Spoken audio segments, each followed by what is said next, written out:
Hi guys, how's it going? I think I've got to the point where doing these videos is just kind of like, I feel like I've got over the point of being surprised, or it definitely feels a lot more stable and a lot more slow, and let's say I've gotten into the swing of it and it just feels like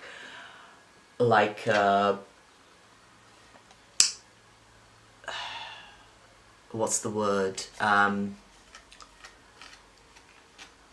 like a routine, like something that's just truly baked into myself and my life now. So it's no longer a woo, you know what I mean? Anyway, so having said that, for 8 months on T, essentially I only have 3 points.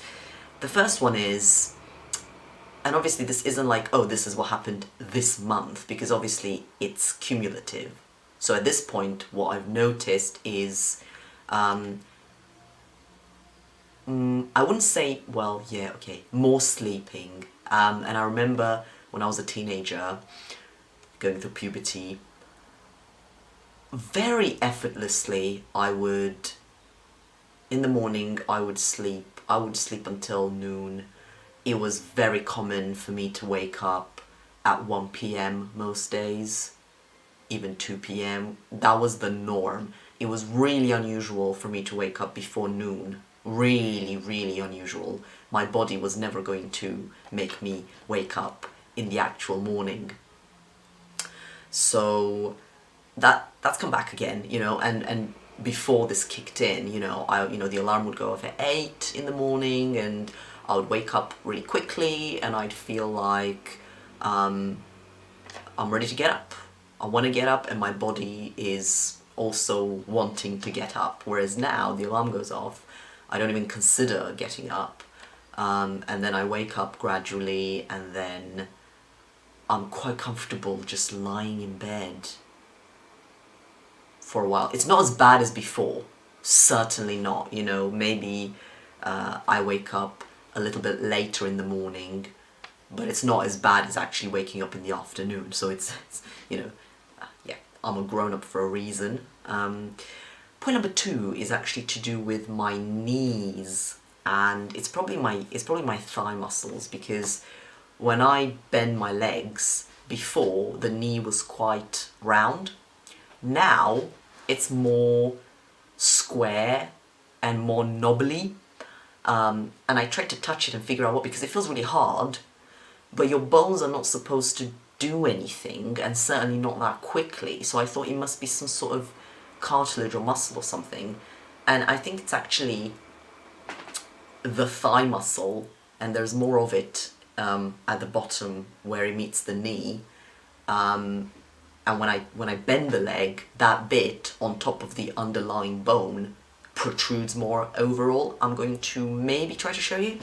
Oh god, why is things? This may or may not work.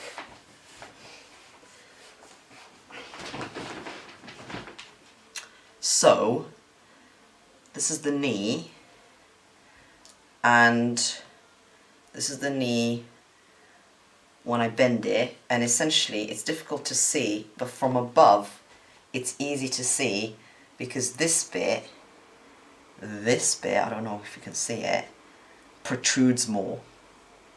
This bit didn't used to, so it gives the knee an overall very different shape.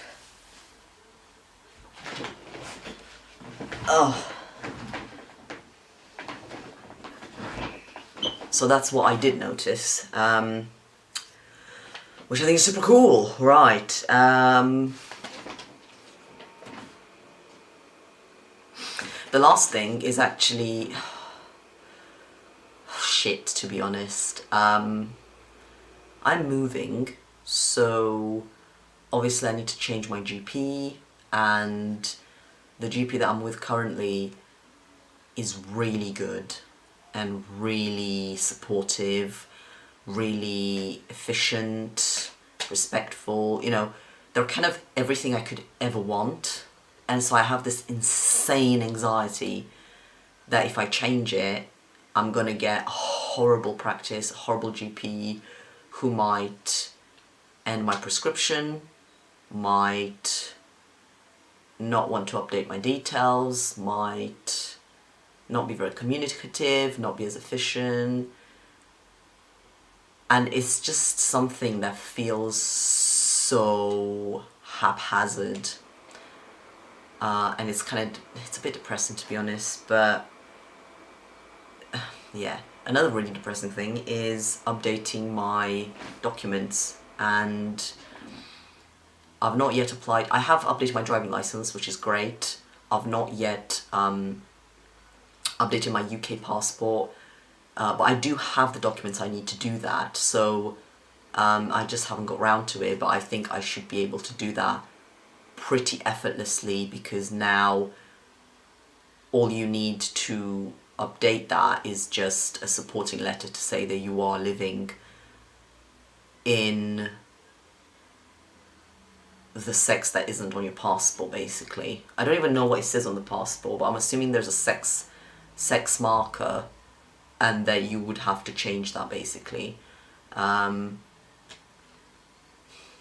then you don't need a gender recognition certificate for that, but apparently you do need it for other things, like getting married or paying tax or something like that, and people have like mixed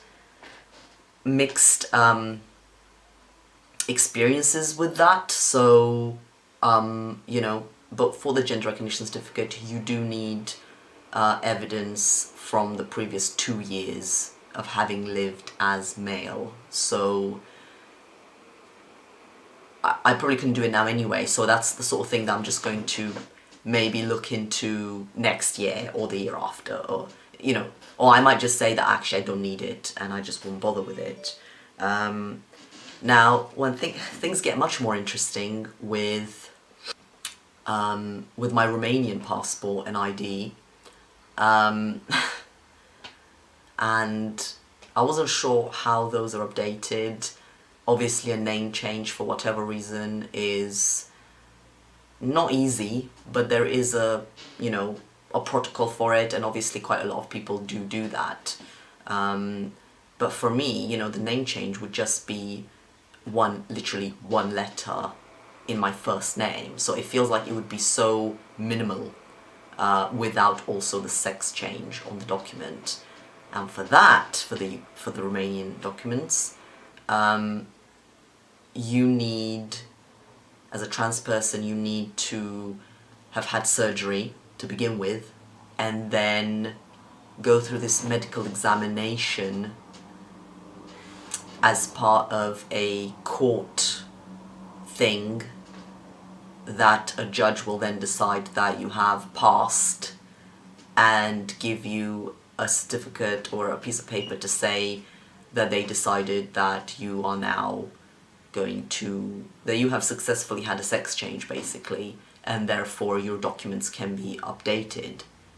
And of course I'm not going to go through that, because A, I'm not going to have surgery anytime soon. I may not even have the sort of surgery that they would expect me to have to pass this medical examination. And B, I would not subject myself to being physically assessed for my sex marker for the sake of updating my documents. It's a really degrading, humiliating, inhumane thing, and, you know, checking babies' genitals when they're born to, you know, and doing various medical tests on them, and, you know, treating them like an object in a way is justifiable in the light of them being babies, but for an adult to have to subject themselves to that is extremely insulting. the state of someone's genitals is irrelevant. I don't see anyone else having to have medical examinations when they get their IDs just in case their genitals have fallen off, or just in case they've got some sort of condition that means that something else has changed. And if it's okay for everyone else to just have that brief moment in time, a very long time ago, when there were babies and some random person observed them and put this thing in their documents for the rest of their life, then why can't I update mine? Anyway, no, that's bullshit, and I'm certainly not going to do that. You know, it's one thing for people to, or for society to have a disrespectful, horrible, oppressive vibe towards you, but it's a whole different thing for you to accept it and swallow it, and I'm not going to do that. Well, let's just say I will find an alternative way, and yeah, I think I'm going to end on a really fucking lame note. But, yeah, that's it really. Okay, bye!